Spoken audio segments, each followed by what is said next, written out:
थोर वैज्ञानिक, खरं तर वैज्ञानिक या अर्थाने म्हणतो की सरांचा वेळ खूप बहुमोल अशा प्रकारचा आहे. आपली जी काय आपल्या भारताची काय संस्था आहे इस्रो, या इस्रो मध्ये सुद्धा सर कार्यरत आहेत. असे दोन महान व्यक्ती आपल्याला आज लाभलेले आहेत. असे हे आपले वैद्य सर, त्याचबरोबर दिशांतर संस्थेच्या सचिव सन्माननीय यादव मॅडम, ज्यांचे आपल्याला वेळोवेळी सहकार्य असतं. त्याचबरोबर दिशांतर संस्थेचे अध्यक्ष जोष्टे सर यांचं आपण प्रथमतः शब्द सुमनाने या ठिकाणी स्वागत करूया. मी सरांना विनंती करतो की त्यांनी आजच्या या कार्यशाळेला सुरुवात करावी. नमस्कार.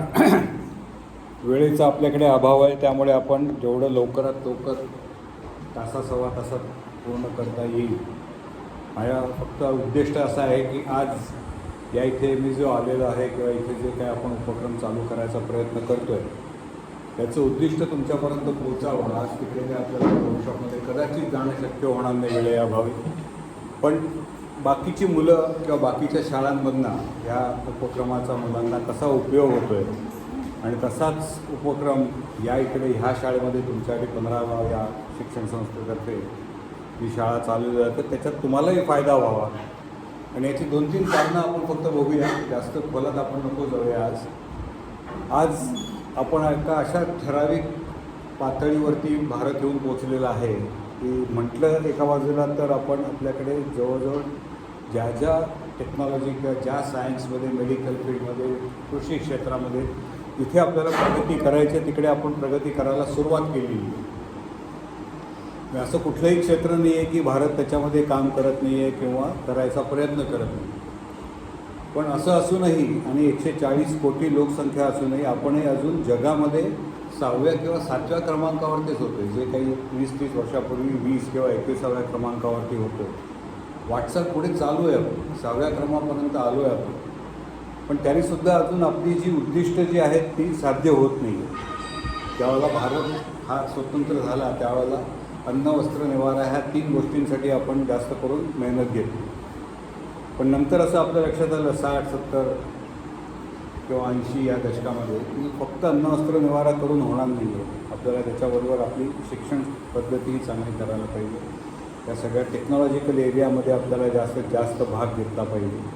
असं करून आपल्याला एकतर पूर्णपणे स्वावलंबन आपल्याला शिकायला पाहिजे की जे आपण कुठली गोष्ट आज तुम्ही बघताय की युद्ध कुठे 2-3 हजार किलोमीटर दूर आपल्यापासून चालू आहे. आपण राहतो भारतात, युद्ध चालू आहे इराणमध्ये, युद्ध करता इस्रायल आणि अमेरिका, आपला त्याशी काही संबंध नाही आहे.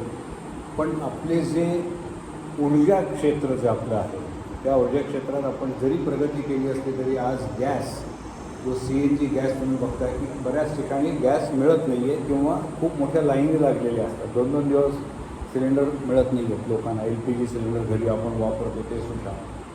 बरीचशी हॉटेलं आज लाकडावरती जे आपण त्या लाकडाच्या धुरापासून महिलांना आणखीन अशा हॉटेल्समधनं बाहेर पडलो होतो, पुन्हा त्याच ठिकाणी आपल्याला जावं लागतं. तर याचं कारण काय आहे की जी ऊर्जा आपल्याकडे आहे भारतामध्ये त्या ऊर्जेसाठी जे आपण काम करायला पाहिजे त्या पद्धतीने आपल्याकडे काम होत नाही. आणि ते का होत नाही आहे याची 3 महत्त्वाची कारणं आहेत. एकतर आपल्याकडे काय आहे मुबलक प्रमाणामध्ये, आपल्याकडे गॅस नाही आहे. आपण गॅस त्यामुळे कतार किंवा बाकीच्या देशांमधून आणतो. आपल्याकडे तेल नाही आहे त्यामुळे आपण ते रशियाकडनं घेतो. इलेक्ट्रॉनिक चिप्स आपल्या प्रत्येक मोबाईलमध्ये असू दे, TVमध्ये असू दे, कुठलंही तुम्ही आज साधी 2 व्हीलर 4 व्हीलर कुठलंही जरी तुम्ही साधन घेतलं तरी त्याच्यामध्ये एक छोटीशी इलेक्ट्रॉनिक चिप ही असतेच. त्याचं उत्पादन आपल्याकडे होत नाही. म्हणजे आपण कोणावरती तरी अवलंबून आहोत. मग ती एकदा चिप मिळाली की आपण गाड्या बनवू शकतो. ती चिप मिळाली की आपण TV, प्रोजेक्टर सगळं आपल्याला जे पाहिजे ते बनवू शकतो आपण. पण ती चिपच नाही दिली, जसं आता गॅस आला नाही त्यावर आपलं सगळं बंद पडलं. उद्या जर असंच बाकीच्या क्षेत्रामध्ये झालं आणखीन ते त्या देशाने जर आपल्याला ठरवलं की आमची इच्छा आहे, इराण म्हणते की आमची इच्छा आहे पण अमेरिका आमच्यावरती हल्ला करते त्यामुळे आम्ही अख्ख्या जगामध्ये कोणालाच देणार नाही. त्या देशाचे आणि आपल्या देशाचे संबंध चांगले आहेत पण तरीसुद्धा आपण आणू शकत नाही. म्हणजे नुसती मैत्री चांगली असून फायदा नाही, जगातल्या सगळ्या देशांबरोबर मैत्री असायला पाहिजे. आपली अमेरिकेबरोबरही चांगली मैत्री आहे, आपली इस्रायलबरोबरही चांगली मैत्री आहे. तर जे 2-3 देश भांडत आहेत तर तिन्ही देशांबरोबर आपली मैत्री चांगली आहे, पण तरीही गॅस आपण इथपर्यंत आणू शकत नाही. आणि असं नाही की आपण पहिल्यांदा गॅस घेतो, गेले 40 वर्ष आपण ह्या सगळ्या देशांकडनं गॅस घेतो. ते आणायची कशी त्याची यंत्रणा सगळी रेडी आहे. आज जर हे युद्ध थांबलं तर उद्यापासून पुन्हा गॅस यायला सुरुवात होईल, पण गॅस येऊ शकत नाही. मग त्यासाठी पर्याय मार्ग काय आहे? म्हणून आपण आता सौर ऊर्जा तुम्ही ऐकलं असेल, पवनचक्की आपण ऐकलं असेल, समुद्राच्या लाटा आहेत त्या लाटांवरती तयार होणारी वीज आहे. पण ह्या सगळ्याचं संशोधन कुठेतरी दुसऱ्या देशांमध्ये होतं. आपल्याकडे आज मुबलक सूर्यप्रकाश आहे. बरेचसे देश, स्पेशली जे पुढारलेले देश आहेत की ज्यांच्याकडे आज भरपूर पैसा आहे, टेक्नॉलॉजी आहे, त्यांच्याकडे 4 ते 6 महिने फक्त सूर्यप्रकाश असतो. दिवसाला त्यांच्याकडे जेव्हा सूर्यप्रकाश असतो तेव्हा सकाळी आपल्याकडे 7 वाजल्यापासून सूर्य असतो, ते संध्याकाळी जवळजवळ 7 वाजेस्तवर सूर्यप्रकाश असतो. पण त्यांच्याकडे असतो सकाळी 10 वाजल्यापासून ते दुपारी 4पर्यंत. मग अशा देशांनी त्यांच्याकडे त्यांची जी साधनसंपत्ती आहे किंवा त्यांचे जी मॅनपॉवर आहे, त्यांचे जे सायंटिस्ट आहेत, शास्त्रज्ञ आहेत, विचारवंत आहेत, त्यांनी त्या विषयावरती का त्यांनी सखोल अभ्यास करायचा? ज्या देशांकडे आज आपल्यासारखी 10-12 तास सूर्यप्रकाश मिळतो आणि तो सूर्यप्रकाश आपल्याला वर्षातले 4 महिने पावसाळ्याचे सोडले तर तेव्हासुद्धा अगदी काही 4 महिने ढग नसतात. त्यातला 1 महिना जर सोडला तर 9 महिने आपल्याकडे चांगला सूर्यप्रकाश अवेलेबल आहे. पण त्याला बनणारी जी सोलार पॅनल्स तुम्ही जर बघितली असतील, सौर ऊर्जेसाठी जी पॅनल्स लावतात आपल्या छपरांवरती किंवा बाकीच्या मोठमोठ्या बिल्डिंगवरती जे काळ्या रंगाचे पॅनल्स लावलेले असतात आपल्या बोर्डसारखी, ती पॅनल्स बोर्ड आपण बनवतो होते, पण ती पॅनलचं जे मेन प्लास्टिक ज्याच्यावरती सूर्याची किरणं पडतात आणि ती कन्वर्ट होऊन वीज तयार होते, ती आपल्याकडे बनत नाही. आपल्याला अजूनही टाटासारखी मोठी कंपनी त्याच्यामध्ये इन्व्हेस्टमेंट करते आता, पण तरीसुद्धा टाटाची जरी फॅक्टरी चालू झाली तरी आपल्या गरजेच्या 10% किंवा 20% एवढीच फक्त वीज किंवा तेवढी पॅनल्स टाटा बनवू शकते. तर मग असं करण्यासाठी सरकारने काही उपक्रम घेतलेले आहेत. त्याच्यामध्ये त्यांनी 5 ज्या विभाग आहेत, अन्न, वस्त्र, निवारा सोडून, ही ऊर्जा आपली जर भारताची प्रगती व्हायला हवी असेल तर आपल्याकडे ऊर्जा भरपूर पाहिजे. कुठलंही उत्पादन करायचं तर त्याला ऊर्जा लागते. दुसरं आहे की पाण्यासाठी आज तुम्ही बघत असाल गावागावातनं लोक वणवण फिरतात, एका ठिकाणी दुसऱ्या ठिकाणी पैसे गाड्या डोक्यावरनं घेऊन बायका पाणी नेत असतात. टँकरने पाणी आपण विकत घेत असतो. पाणी आपल्याकडे नाही अशातला भाग नाही, पाणी मुबलक आहे आपल्याकडे. पण त्या पाण्याचं नियोजन न केल्यामुळे किंवा त्या पाण्याचं शुद्धीकरण आपल्याला चांगल्या सोप्या पद्धतीने करता न आल्यामुळे आपल्याला ते आज पाणी विकत घ्यावं लागतं. जे सहज मिळायला पाहिजे ते एक बाटली 5 रुपये, 10 रुपये, 20 रुपयाला एक बाटली लिटर पाणी विकत घेऊन आपण पितो. हेच जर पाणी आपण साठवलं असतं, त्याच्यामध्ये घाण होऊ दिली नसती, स्वच्छ करण्याची जी रचना त्याची जी आहे, आज सगळे जे आपल्याकडे तुमच्या इथे शाळेमध्ये आता ॲक्वागार्ड लागलेलं आहे, त्याच्या आतमधली जी कॅन्डिल जी आहे त्या आतमध्ये तुम्ही इथे उघडून बघाल तर एक सिरॅमिकची अशी तुम्हाला पांढऱ्या रंगाचं एक नळी मिळेल. ती नळी आपल्याकडे बनत नाही, बाकीचं वरचं प्लास्टिक बनतं, पण ती नळी आपल्याला अजूनही बाहेरनं आणावी लागते. मग अशा विषयावरती जर आपल्याला संशोधन करायचं असेल, न्यूक्लिअर एनर्जी आहे, आण्विक ऊर्जा आपण त्याला म्हणतो, त्याच्यासाठी आत्ता आपल्या इतक्या वर्षानंतर 60 साली चालू केलेला रिॲक्टर आत्ता तो अशा स्टेजला आला आहे की त्यातनं काहीतरी नवीन घडू शकेल. अजूनही ते घडायला 5-10 वर्ष अवलंबून आहे. म्हणजे एक फक्त ऊर्जा क्षेत्र जर आपण घेतलं तर आपण पूर्णपणे दुसऱ्यावरती अवलंबून आहोत. केव्हाही आपली ऊर्जा जाईल आणि आपण आता इलेक्ट्रिसिटी आणखीन बाकीची ऊर्जा 2 wheeler, 3 wheeler, petrol, diesel, gas इतकं त्याच्या आहारी गेलेलो आहोत की त्याच्याशिवाय जगणं कठीण आहे. आणि म्हणून ह्या 5 एरिया ज्या निवडलेल्या आहेत त्याच्यामध्ये ऊर्जा ही एक महत्त्वाची आहे. सांगायचा उद्देश आपण इथे ऊर्जेवरती बोलायला आलेलो नाही आहोत, पण ह्या सगळ्या कल्पना ज्या आहेत त्या प्रत्येक भारतीयाच्या डोक्यात ज्या वेळेला येतील, त्यांच्या डोक्यामधल्या कल्पना ज्या वेळेला त्या मूर्त रूपात आणल्या जातील त्यावेळेला आपण ह्या भारत देशामध्ये सक्सेसफुल होऊ शकू. आत्मनिर्भर 2047 आपल्या राष्ट्राला जेव्हा आपण 100 वर्ष स्वातंत्र्याची पूर्ण करणार आहोत त्यावेळेला आपला देश प्रगत देश असायला पाहिजे अशी एक इच्छा आहे. आणि ती करण्यासाठी सगळ्यांची त्याच्यामध्ये योगदान आवश्यक. ते योगदान तुमच्यासारख्या मुलांकडनं कसं वाढवायचं 140 कोटी देशामध्ये 35 कोटी तुमच्यासारखी मुलं येतात की जी साधारण 12-13 वर्षापासून ते 16-17-18 वर्षामध्ये आहेत. ह्या 6 वर्षाच्या कालावधीतली 35 कोटी मुलं आहात तुम्ही. आणि आणखीन 5-10 वर्षांनी जेव्हा ह्या सगळ्याची चणचण आपल्याला भासणार आहे त्यावेळेला तुम्ही ऐन उमेदीच्या वयामध्ये असणार. मग तेव्हा तुमच्या हातात जर कुठलं कौशल्य नसेल, कला नसेल, तुम्हाला पुस्तकी ज्ञानाच्या बाहेर जाऊन काहीतरी करायची इच्छा किंवा एखादा छंद लागला नसेल तुम्हाला, त्यावेळेला ह्या अशा प्रकारच्या ज्या स्पर्धात्मक की कोण जास्तीत जास्त धावत जाऊन ती पहिला आलेल्या पाण्याच्या टँकरमधनं पाणी घेईल किंवा आलेला गॅस किंवा डिझेल जाऊन पटकन आपण तिकडे लाईनीत जाऊन ते करू शकतो, तर ही स्पर्धा न करता एकत्रपणे जर आपण याच्यावरती जर विचार केला आणि प्रत्येकाने जर काहीतरी एक एक कला हातात घेतली आणि सगळ्या लोकांनी जर त्याच्यामध्ये आपलं योगदान दिलं तर हे जे आपलं 2047 सालातलं जे उद्दिष्ट आहे ते सहज सोपं होईल.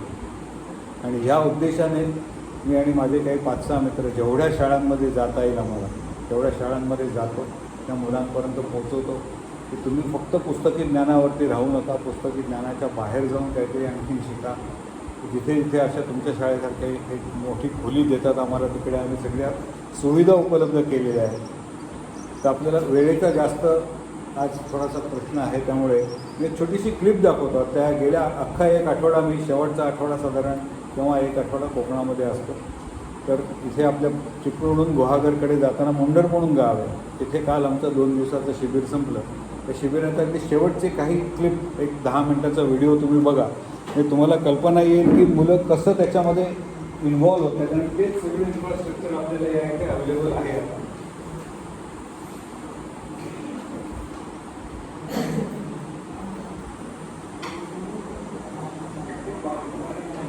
हे बघा, आता हे आपल्या नॉर्मल कागद आणि पेन असतं आपलं. हे जे पर्टिक्युलर शाई जी आहे या शाईमध्ये कार्बन समजतं तुम्हाला, जी बॅटरी असते ना, त्या बॅटरीच्या आतमध्ये जर तुम्ही उघडलीत कधी तर त्या बॅटरीमध्ये तुम्हाला एक अशी काळ्या रंगाची दांडी मिळेल. त्याची कोड केली तर ती शाईमध्ये गुंडाळून त्याच्यामध्ये मिक्स केली आणि तो ओम काढला आणि त्या ओमच्या बाजूला जर करंट दिला तर त्यातला करंट पास होतो. जादू वाटते आपल्याला की कागदातला करंट कसा पास होतो. तर बघा इथे ते घर बांधता येते. आपल्याला घर बांधणं एवढं मोठं काही शक्य नसतं, छोट्या छोट्या विटा आहेत. म्हणजे घर बांधण्यासाठी काय कला लागते आपल्याला, किती मुलं इथे शिकतायत ते विटा बांधतायत, खिडकी आहे, दरवाजा आहे. आधी तिकडे कागदाच्या लगद्यापासून त्यांनी एक छान तळं बनवलं. व्यवस्थित एकामागोमाग चांगलं दिसलं पाहिजे. 5,000 रुपयाला विकत घेईल ते चांगलं बनवलं, नाही तर 5-5 रट्टे मारून प्रत्येकाला.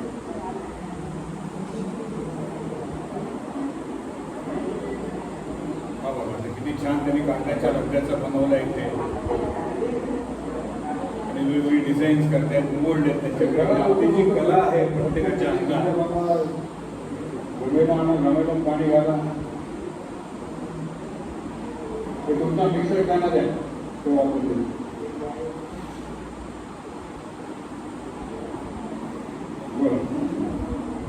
आपल्या साध्या घरातला इलेक्ट्रिकचा बल्ब असतो तो कसा लावायचा त्याच्यात नाही. ते मुद्दाम त्यांची वायर काढून मी दिली. मुलींना सांगितले तुम्ही शोधा आणि कशी ती सोडून किंवा चालू करून दाखवा. काय मिळालं आता बघा या इथे त्यांनी धरण बांधलं का डोंगर बांधला, ज्वालामुखी. नंतर बघा त्या डोंगरात आता काय करतील. ज्वालामुखीला ते कशाला दिलं धरण, बरोबर. मग आता ती लोकती कशाला दिली.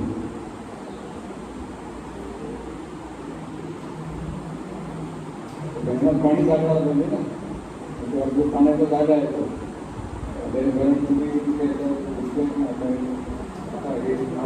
टँक पुढे घेत आहे त्याच्यावरती वाढला तुमचं पाहिजे ना धरण, त्याच्यामध्ये पाणी सोडा त्याच्यात. आणि ते हाती बघा दाब वाढतो पण जसे 1 कोटी ठेवा 2 कोटी ठेवा तुम्हाला दाब वाढलेला धरणावरती दाब येतो ना, तर दाबावरती आपल्याला 20 मिनिट इकडे जाऊन ते 1 मिनिट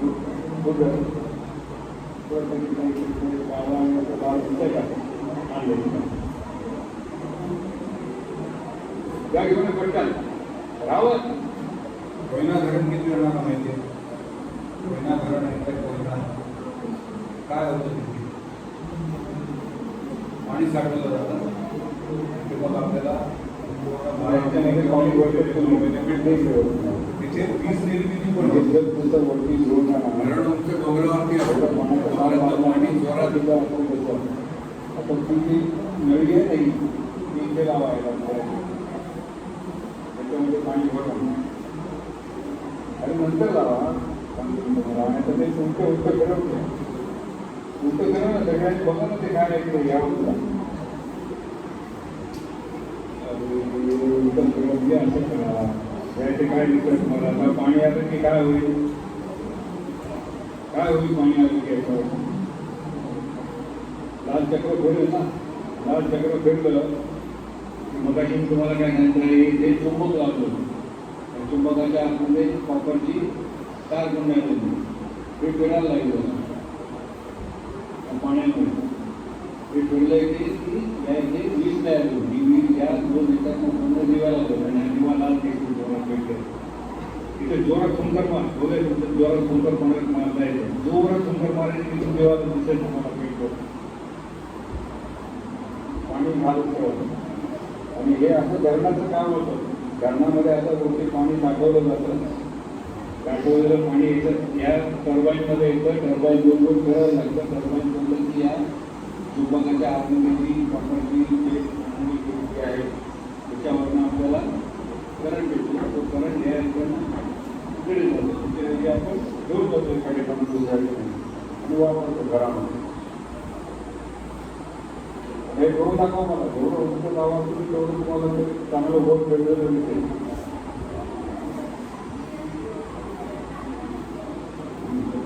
बोला काय आहे अगं ते काय आपल्याला मग हे सांग हां कोण शक्ती आहे आता ते बोट फिरवलं की मागे देवाला मी दिसतं का कशामुळे लागतो तो देवा बॅटरी घालून आणली आतमध्ये नाही बॅटरी नाही आहे त्यामध्ये बॅटरी नाही आहे बॅटरी असेल तर ते गोल फिरवल्यावरतीच कसा लागेल हेवी पण लागला पाहिजे ना त्यावेळेला हवा येते ती पवनचक्की गोल फिरते फिरत होतो दिसतं काय चुंबक आहे त्यांच्याकडे आहे बघा ते उचलून आणलं राहील आणलं आलं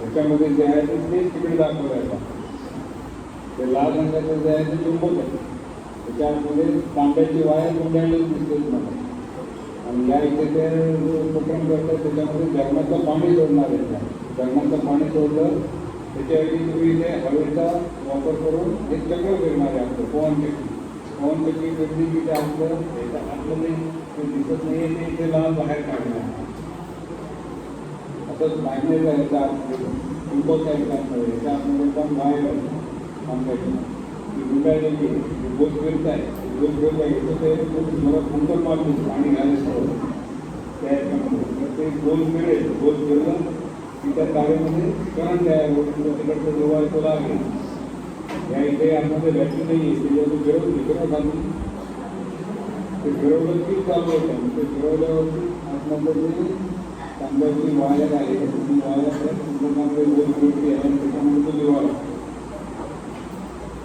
हे काय तुम्ही सांगायचं मला दिलं आहे वर्गाला त्याच्यात नाही लागणार त्याच्यामध्ये आपण जर काय शिकायचं की हा जो जागा आपण लावतो आणि तिकडे दिवा असतो ही वायर याच्यात काय भेटलं सुटली आहे ना एक सुटलेली वायर जर आहे तर हा दिवा लागेल का लावला तर तिथपर्यंत कनेक्शन पूर्ण होत नाही तिथपर्यंत दिवा लागणार नाही असं त्या बॅटरीचं पण आहे दोन कनेक्शन काय आपण खाली तिच्या खाती तांब्याच्या ज्या तारा आहेत त्याच्या खाती दोन आहेत तिकडे आलेली गोलगोल फिरतायच्या गोलगोल फिरतायच्या बाजूने म्हणून तो दिवा लागतो त्याच्याने हे जर वायर उघडली त्यांना पुढच्यावर घेऊन या उद्याचा प्रयत्न करा की बाहेर आतमध्ये बोलण्याचा प्रयत्न करा आणि मग लावून लागेल खूप मोठी करायचं आणि सगळ्यांना नंतर समजावून सांगायचा कोणतरी त्यावेळेस मी सांगितलं सगळ्यांना सांगायचं सगळं व्यवस्था वेगवेगळ्या कोण सांगणार कोणीच नाही अरे तर आम्ही सांगितलं असं आम्ही मानाखाती घातल्या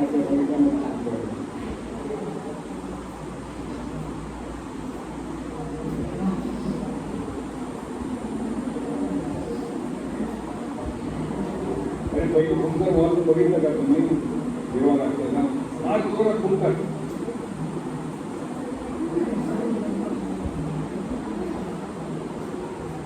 फुंकर मारायला आता वरती नका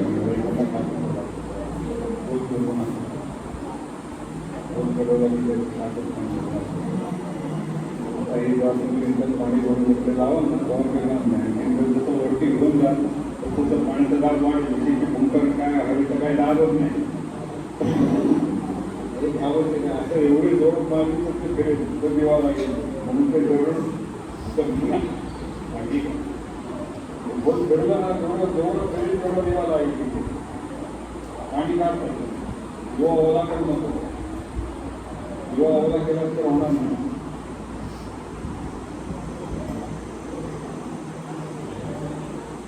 पाणी भरते आता पाणी भरल्यावर की पाणी आता पाणी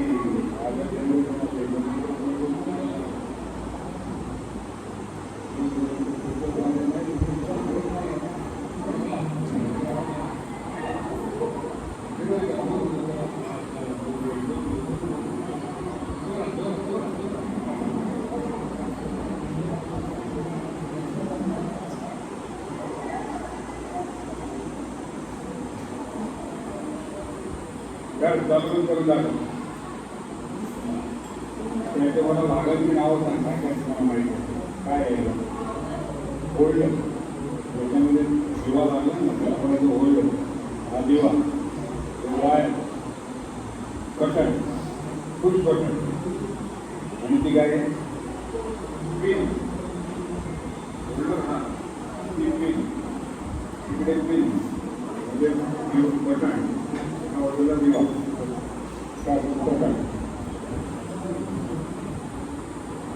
काढण्यावरील काय तुम्ही या इथे दिवा आहे बरोबर त्याला दिवाचं कनेक्शन दिलं आहे त्या दिवाला इथे ही वायर जोडली एक वायर इथे जोडली एक दिव्याला अडकवतो आपण दिव्यामध्ये आहे होल्डर बरोबर होल्डर मधनं या दोन वायरी बाहेर निघाल्या एक वायर गेली पटनामध्ये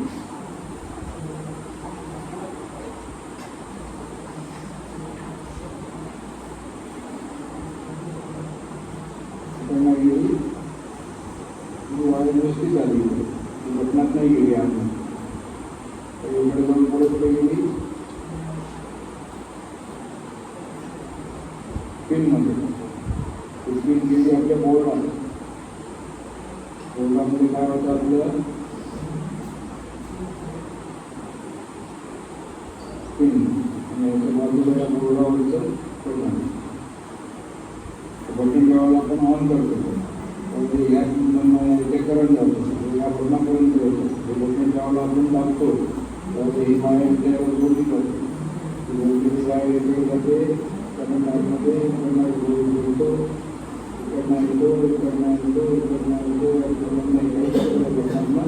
परत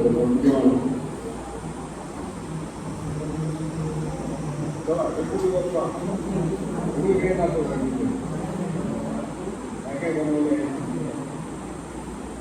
काय बनवलं काय काय लावलं पहिलं बांधकाम चालू केलं मग त्याच्यामध्ये खिडकी लावली मग हे त्याला काय म्हणायचं स्लॅब घालतो ना आपण किती स्लॅब घालतो आपल्याकडे आपण कुठेही स्लॅब घालतो त्यावरती मग काय बांधलीवरती गट्टी बांधली काय बांधलं संरक्षण करतात फक्त राहिलं गणपती झालं आणि झालं ना त्याच्यामध्ये दिवा लावायचा पंखा लावायचा गाठी लावायची पंपा लावायचा गेल बनवता गेल का नाही आवडलं करा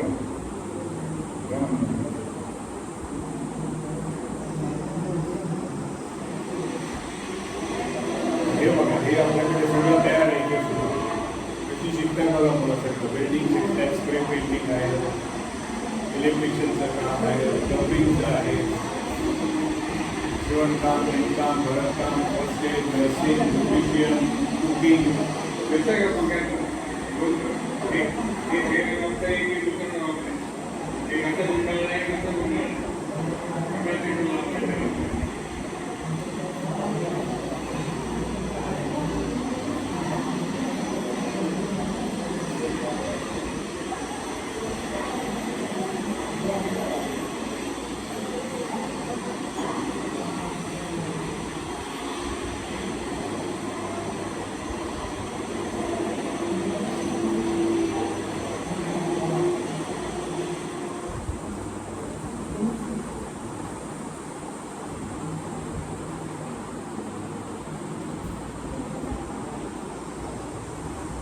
प्रत्येक शाळा मुलं आता प्रत्येक शाळा आहे त्या ठिकाणी मुलांनी केलेला देखाव पाणी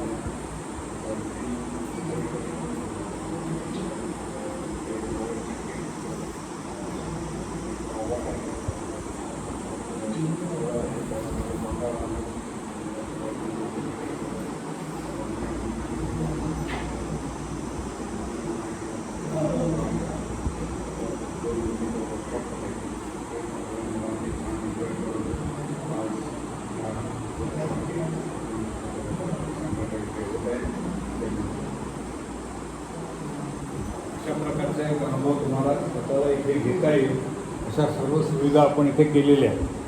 त्याच्या दोन प्रकारचे आहेत. एक तर इथे बघितलं आपण याच्यामध्ये जे वर्कशॉपमध्ये जी गेली होती मुलं जे इथे डायरेक्टली वापरलेली ते दोन्ही बाजूंनी शिकायला पाहिजे की असं जर खरं करायचं असेल तर ही रेडीमेड किट्स आणल्या जातात आणि ती वापरायला दिली. पण हेच सगळी किट्स दुसऱ्या शाळेचे व्हिडिओ दाखवले तर ती करतात स्वतः. मुलं लाकडामध्ये ते घर बांधतात, खड्या विटा घेतात आणि त्याची भिंत बांधून राहतात. ह्या कला ज्या आहेत त्या कलाची आपण गव्हर्निंग किंवा आपण वेल्डर किंवा फिटर किंवा इलेक्ट्रिशियन म्हणून काम करणार नाही. आत्ता तुम्ही लहान वयामध्ये इमिजिएटली घरामध्ये त्याचा असा एखादा प्रॉब्लेम झाला तर तुम्ही तो सॉल्व्ह करू शकता. जेव्हा याच्या पुढे कॉलेजमध्ये जा किंवा आणखी कुठे जाऊन तुम्हाला शास्त्रज्ञ व्हायचं असेल तर शास्त्रज्ञाला एकच फक्त कला अवगत असून पाहिजे नसतं. मी समजा वैद्यकीय क्षेत्रामधला डॉक्टर आहे आणि मला ते माहिती असेल. आज तुम्ही बघता की वैद्यकीय क्षेत्रामध्ये जास्तीत जास्त करून इन्स्ट्रुमेंट्स वापरले जातात. शस्त्रक्रियासुद्धा जी होते त्याच्यामध्ये हाताने करणाऱ्या शस्त्रक्रियेपेक्षा रोबोटिक शस्त्रक्रिया, दुर्बिणीतनं बघणं म्हणून शस्त्रक्रिया करणारे किंवा आपलं साधं रक्त तपासलं जातं आपण तिकडे सुद्धा मशीनमध्ये टाकलं जातं. ब्लड प्रेशर आपण घेतो, पल्स बघतो आपलं त्याचंही मशीन. पल्स एकोमीटर तुम्ही लहान असाल त्यावेळेला 2-3 वर्षापूर्वी ज्यावेळेला आपल्याकडे करोना झाला होता आपल्या शरीरात ऑक्सिजन किती आहे ते बघायचं सुद्धा साधं सोपं मीटर काढलं होतं. ही सगळी जी मीटर जी आहेत ही काही डॉक्टरनी बनवलेली नाही, की कोणत्याही शास्त्रज्ञांनी त्याच्यात संशोधन केलं. जेव्हा आपल्या त्याच्या मुळापर्यंत आपण जातो त्यावेळेला आपल्याकडनं शोध होऊ शकतो. आणि ते मुळापर्यंत कसं जायचं ह्याचं ज्ञान जेव्हा तुम्ही नुसतं इथे मी जेव्हा व्हिडिओ दाखवला तुम्हाला असं प्रत्येकाला वाटत असेल की काय लाकूड गेलं करवत गेली तर मी कापून दाखवू शकतो नाही. जेव्हा तुम्ही ते प्रत्यक्ष लाकूड घ्याल आणि करवत घ्याल आणि ती कापायला सुरुवात कराल तेव्हा ते किती कठीण आहे, परिश्रम आहे त्याच्यामध्ये. दुसरी गोष्ट ते सरळ कापलं गेलं पाहिजे. वेड्या वाजता आपण तुम्हाला त्या 2 गोष्टी सोडता येणार नाही.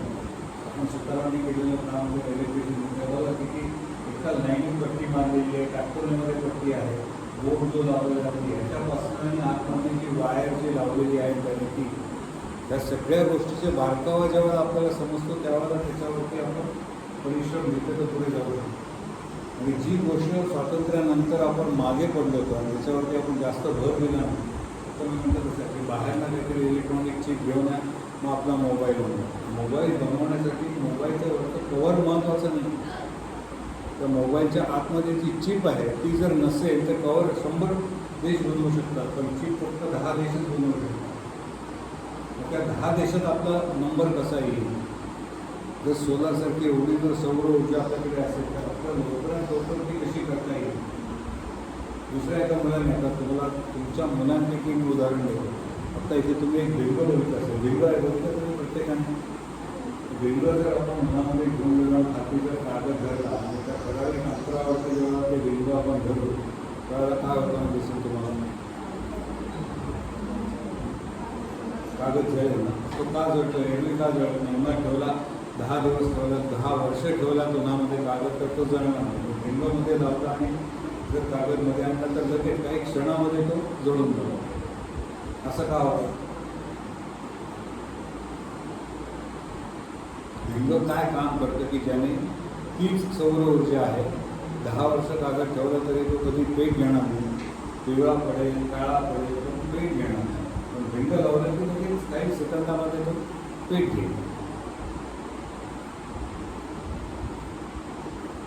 शिकलात ना तुम्ही? भौतिकशास्त्रामध्ये आपण सायन्समध्ये शिकतो हे सगळं. मी आता चष्मा लावतो तर मला चष्मा का लावायला लागतो? चष्मा लावल्यावर तुम्हाला वाचता येतं, चष्मा लावल्यावर तुम्हाला वाचता येत नाही. हे काय आहे? त्या चष्म्यामध्ये ही जी काच आहे ना, हे काय आहे? भिंग आहे ना. त्या भिंग काय करतं?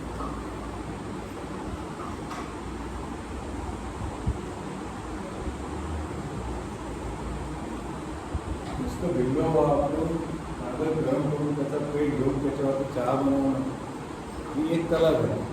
पण ते भिंग का वापरायला लागतं? भिंगाच्या मागे शास्त्र काय आहे आणि त्या शास्त्राचा वापर तू कुठे करू शकतो? आणि आज जे आपण सगळे वरती जे प्लास्टिकचा कागद लावतोय आणि त्याच्यावरती म्हणतो की हे सौर ऊर्जेचे आमचे पॅनल्स आहेत, त्यातनं ऊर्जा तयार होते आणि ती तयार झालेली ऊर्जा जी आहे ती आपण कुठे साठवू शकत नाही.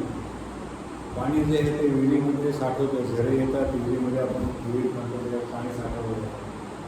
विहिरीच्या वरती टाकी बांधलेली, त्याच्यामध्ये पाणी साठवलं जातं. पाहिजे तेव्हा आपण नळ सोडतो, पाण्याचा वापर करतो. वीज कुठे साठवलं जातं? घरामध्ये असं आहे तिच्याकडे वीज साठवलं जातं. बॅटरी आपल्याकडे असते, पण ती बॅटरी शेवटी काही वेळानंतर चार्ज करायला ती पुन्हा वीजच लागते.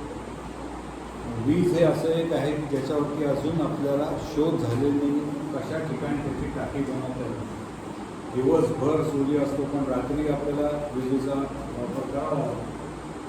तेव्हा काय करायचं?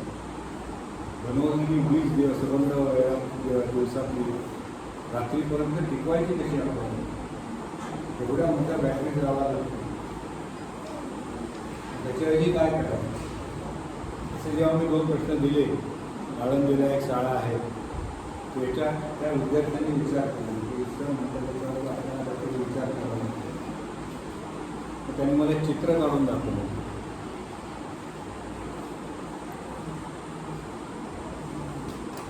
हळू आहे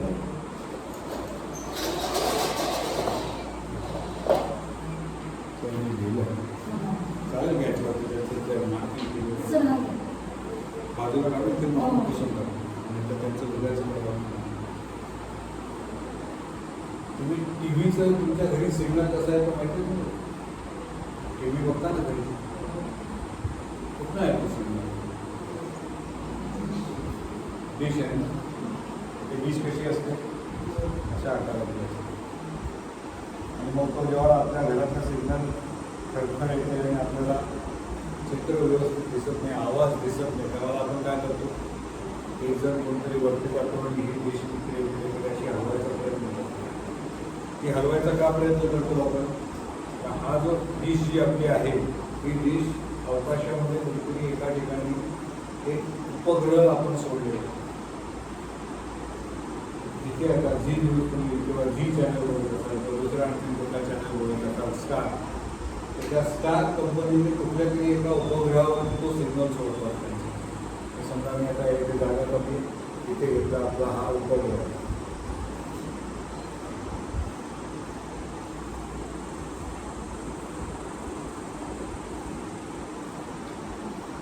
ह्याचाच मध्यबिंदू आणि ह्या उपग्रहावरती असणारी अशी डिश जी आहे तिचा मध्यबिंदू, हे ज्यावेळेला बरोबर एकत्र येतील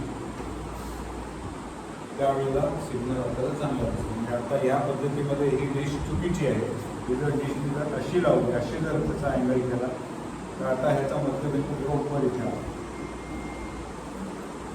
आता ह्या डिशच्या समोर तुम्हाला इथे एक छोटंसं असं कनेक्शन लावलेलं असतं समोर नळी असते बरं त्या डिशच्या समोर. हे जे सगळे जे किरणं येतात ती सगळी किरणं या डिशवरती आपटतात आणि ती सगळी जातात ती या एकाच ठिकाणी जातात. जे आपल्या भिंगामध्ये होतं, भिंग जेव्हा आपण मध्ये लावतो तेव्हा सूर्याची येणारी सगळी जी किरणं आहेत त्या याच्यामध्ये भिंग लावून जातात. ती सगळी किरणं एका ठिकाणी येतात.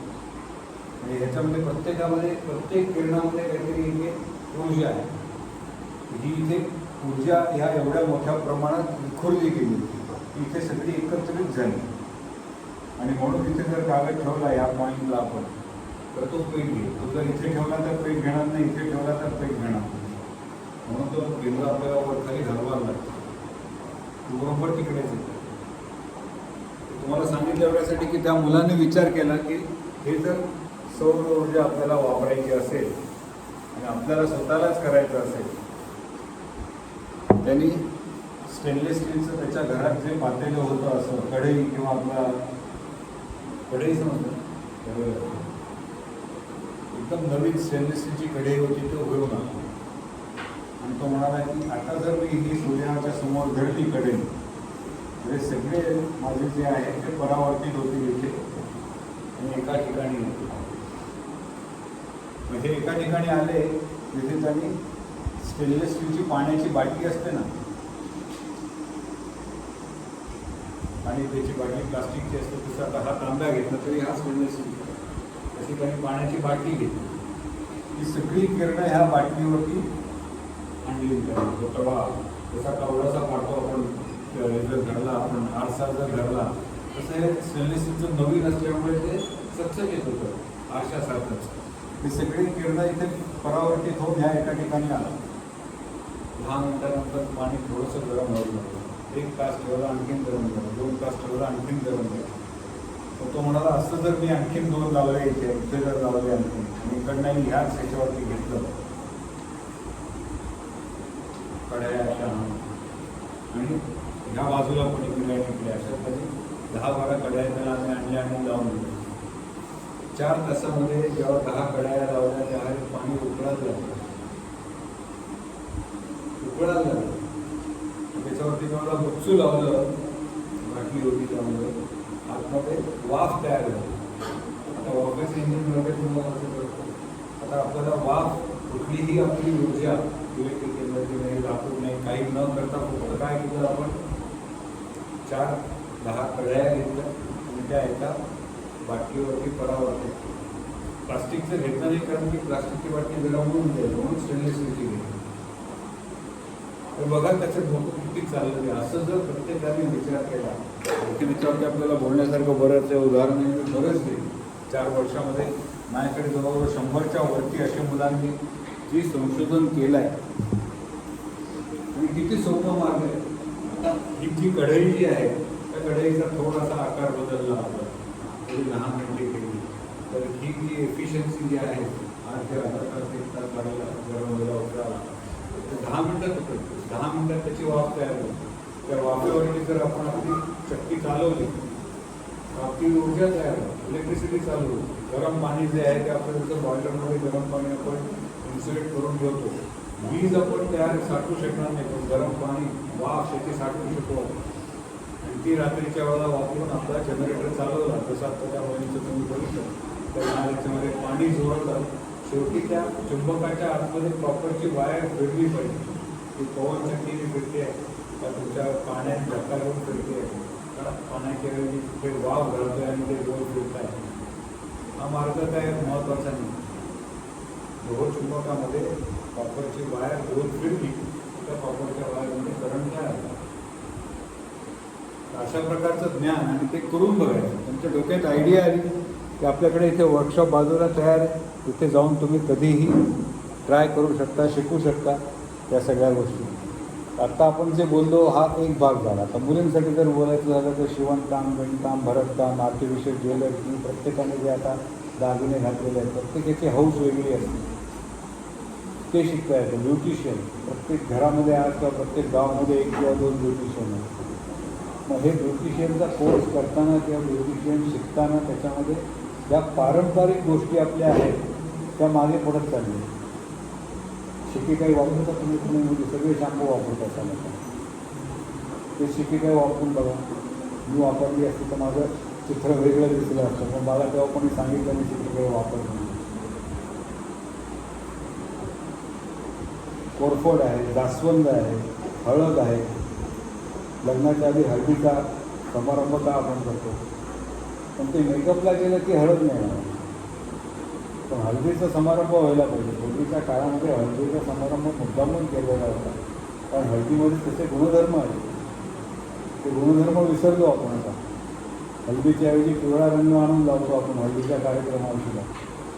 आणि तो हळदीचा कार्यक्रम फक्त डीजेमध्ये नाच करायचा राहिला होता. हळदीचं जे मेन कार्य होतं तेच आपण विसरून गेलो. म्हणून आपण जो ब्युटिशियनचा कोर्स करतो त्याच्यामध्ये ह्या सगळ्या पारंपरिक गोष्टी ज्या आपल्याकडे होत्या. रिठा माहिती आहे तुम्हाला, रिठा ज्याने आपण आपले दागिने साफ करायचे. आज सगळी जी भांडी आपण घेतो आणि काय रेंज आणखी बाकीचे सगळे जे प्रॉडक्ट वापरतो त्याऐवजी जर रिठाचं जर चांगल्या प्रकारे पावडर केली, सुकवला तो रिठा, गाडगिरी घ्यायचे सगळे उपक्रम करत आहेत. त्यांच्याबरोबर आता मी तुमच्याकडं काही काही घटना शिकायला लागलो. आणि इतकं सुंदर आहे की त्याच्यामध्ये काय नाही, आपल्या रिठ्याची झाडं जर तयार आहे, लावायची पण नाही आहेत जाऊन. आवळा आपल्याकडे भरपूर आहे. आवळ्यामध्ये कितीतरी गुणधर्म आहेत. हे सगळे आपण आपल्या ब्युटिशियनमध्ये आणतो. तसंच आपली जी पारंपरिक स्वयंपाकाची पद्धत आहे ती, आणि आता काही आपल्याला बाकीच्या सवयी पण लागल्या. चायनीज आवडतं, मोमोज आवडतं, मंचुरियन खातो आपण, नूडल्स खातो, केक खातो. प्रत्येक वाढदिवसाला बाकी काही नाही केलं तरी केक टाकलं पाहिजे. त्याचा फोटो काढून आपल्या फेसबुकवरती किंवा इंस्टाग्रामवरती टाकायला पाहिजे. आता केक मिळत नाही. आपल्याकडे जो ओव्हन घेतलेला आहे आता, आपण केक करायला शिकवतो, बिस्किटं करायला शिकवतो. पण तो केक आणि ओव्हन, पाचेरी आगारच्या शाळेमध्ये आम्ही नाचणीचे केक आणि बिस्किटं बनवतो. इतकी सुंदर लागतात. मैदा खायची गरज नाही.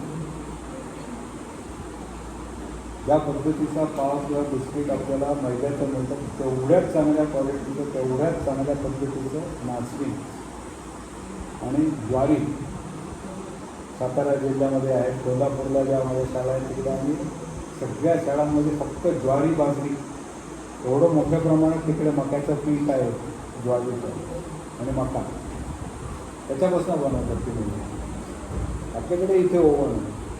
इथे आपल्याकडे तांदूळ भरपूर आहे. तांदूळाची पिठी आहे आपल्याकडे, नाचणी आहे, वरी आहे. किती गोष्टींचा आपण प्रयोग करून बघू शकतो.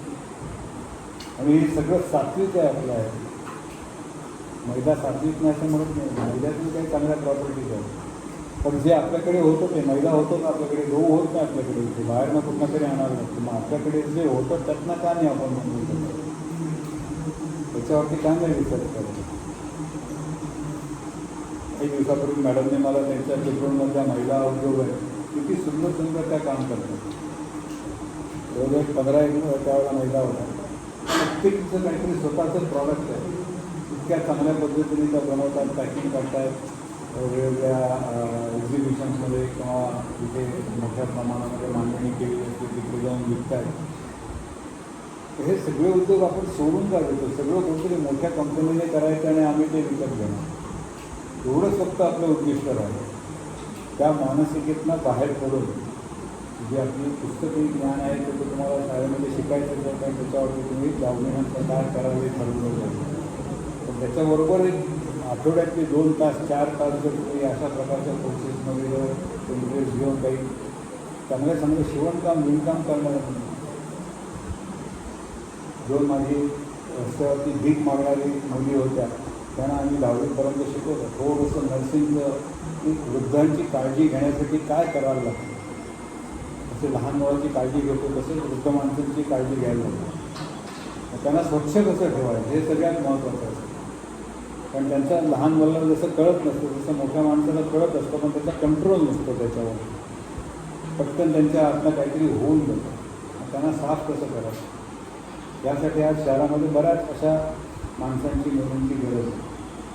पण ही सगळी जी माणसं असतात ती 10 तासाची त्यांची गरज ड्युटी असेल तर त्या मुली तिकडे गेल्या, त्यांना शिकवलं आम्ही, तर तिकडे जायला लागेल 1000 रुपये 1200 रुपये जे काय कोण देईल त्याप्रमाणे दर दिवसाला त्या मिळवायला लागेल.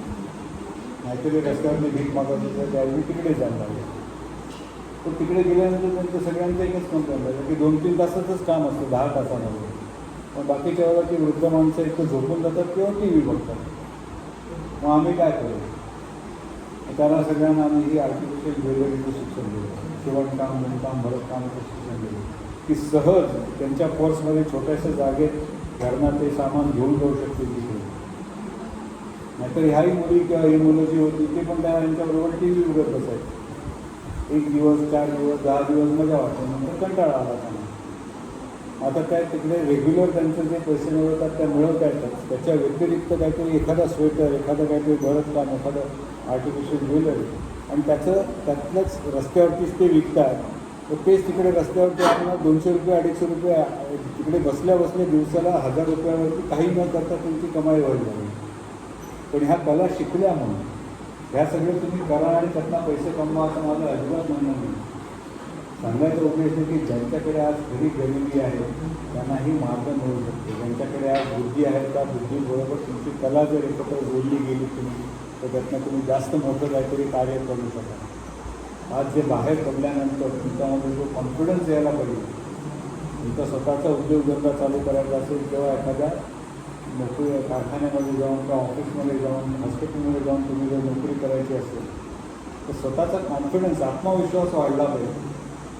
जेव्हा हातामध्ये कला असते ना तेव्हा आत्मविश्वास आपोआप वाढतो. तिथपर्यंत आपल्याला वाटतं की आपण बोलून दाखवावं का नाही, पण मी बोललेलं केलेलं आहे म्हणून जर मला चॅलेंज केलं होतं तर मी करून दाखवू शकेन त्याला. हा जेव्हा कॉन्फिडन्स येतो, आत्मविश्वास वाढतो, त्यावेळेला तुम्ही लवकर जाऊन नोकरी मिळवू शकता किंवा सक्सेस होऊ शकता. तर त्यासाठी हा सगळा उपक्रम केलेला आहे. जर तुमच्याकडे वेळ असेल तर तुम्हाला मैत्रिणी तुमच्याकडे किती 11 वाजता सांगितलं होतं, 11 वाजता बरोबर मी थांबवते. तुम्ही जाऊन तिकडे वर्कशॉपमध्ये ओपन केलेलं आहे, जाऊन बघा. बघितलं नसेल तर मी येतो पाहिजे. तुम्हाला जर काही शंका असेल तर मी तुम्हाला प्रत्येक टेबलवरती काय कशा प्रकारची मांडणी केलेली ती सांगतो. आतमध्ये उघडून चालू करणं शक्य नाही, कारण एकदा आपण ओळखलं की तुम्ही बघाल तसं 2-3 तास त्याच्यामध्ये लागतं. पण काय काय आहे एवढी जर जाणीव करून घ्यायची असेल तर ते करू. नंतर पुन्हा केव्हा तरी असाच वेळ काढू, मॅडमबरोबर कोऑर्डिनेट करू आपण आणि एक संबंध दिवसाचं शिबिर घेऊ. म्हणजे तुम्हाला प्रत्येक कला इथे जी काय आहे ती आहे, त्याच्या व्यतिरिक्त जर तुम्हाला पाहिजे असेल तर त्याची आपण सोय करू. फक्त तुम्हाला सांगायचं आहे की तुमच्या कशात तुम्हाला कल्पना करायची. काही जण चांगले आर्टिस्ट असतात, चांगले ड्रॉ करू शकतात. मी आता तुम्हाला ते प्रेझेंटेशन दाखवलं नाही त्यावर हे जे सगळ्यात आत्ता मी ऊर्जेबद्दल जे बोललो आणि हा जो वर्कशॉप जो आहे त्या मुलांनी इतकं सुंदर चित्र काढलं आहे की मला एक ते चित्र ठेवलं ना की मी त्या चित्रावरती तासभर बोलू शकतो. एवढं त्यांनी ते त्या चित्रामध्ये सगळं समाविष्ट केलं आहे.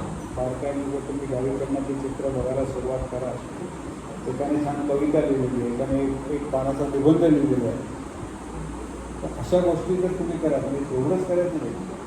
कोल्हापूरला आपल्या यांची जी इथे कोण राजे म्हटलं जातं विजय देसाई त्यांच्या शाळेमध्ये मी गेलो होतो आणि त्या शाळेतल्या मुलांनी सांगितलं की आम्हाला या इथे संगीताबद्दल माहिती आहे.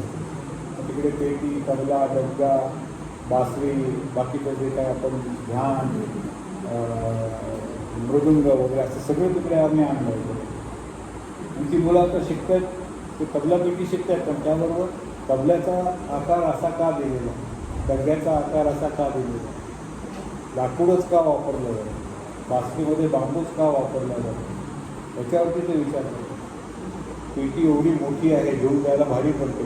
जसं एका मुलाने मला सांगितलं की पुढच्या 2 वर्षात सर मला थोडेसे सुतारकाम तिकडे असं चालू केलं आहे, पण तो सुतारकाम करतो. तो म्हणतो की मी तुम्हाला पूर्ण अशी जसं आपण सगळ्या गोष्टी फोल्डिंग करून घेऊन जातो तसं त्याचं म्हणणं.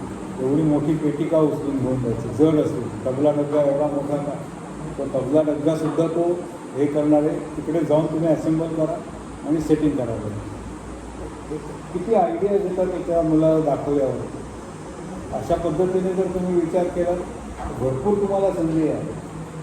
जर त्यांनी तशी पेटी बनवली खरंच की बॅगेसारखी सुटकेसारखी घेऊन जायची आणि ती आतमध्ये जाऊन असेंबल करून त्याच्यावरती चालू करायची, पण त्या आवाजात काही परिणाम होऊ देणार नाही याची खात्री आहे. पण मी ती मला डोक्यात अशी कल्पना आहे की ती कुठे कापायची आणि फोल्ड करायची. तर मी इथे थांबतो आता. तुम्ही सगळ्यांनी ऐकलं, शाळेने मॅडमने मला इथे याची संधी दिली, त्याबद्दल खूप खूप धन्यवाद. इच्छा असेल तुमच्याकडे वेळ असेल तर आपण तिकडे वर्कशॉपमध्ये जाऊ आणि बघू प्रत्यक्ष.